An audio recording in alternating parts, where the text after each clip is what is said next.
جمال الوجود بذكر الإله. عوف ابن مالک راست گفت.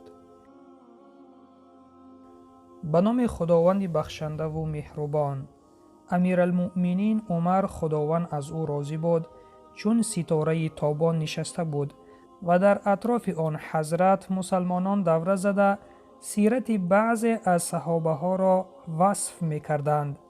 بعضی از حاضران عمر خداوند از او راضی باد را ستایش نموده چنین گفتند: سوگند به خدا، ما مثل تو مردی را که راستگو و راستکار باشد ندیده ایم.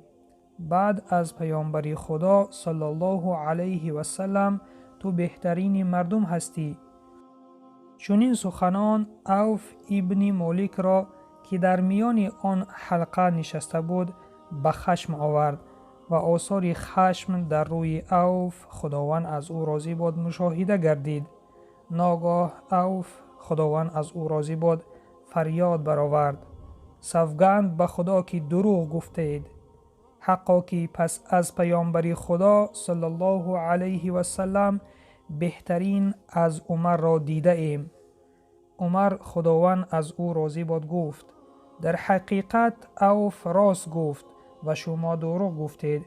سوگند به خدا که ابوبکر خداوند از او راضی باد بهتر از بوی مشک بود. من باشم در مقایسه به او کمتر از اشتری خانه ام هستم. بله شنونده عزیز، از این قصه درسی عبرت بگیریم. کسی را از حد زیاد تعریف نکنیم، چون بعضی از تعریف ها این دروغ است. دروغگو نباشیم و این چنین نگذاریم که ما را بسیار تعریف کنند، مانند که حضرت عمر خداوند از او راضی باد گفتند که شما دروغ گفتید و عوف راست گفت که از من بهتر ابوبکر بود.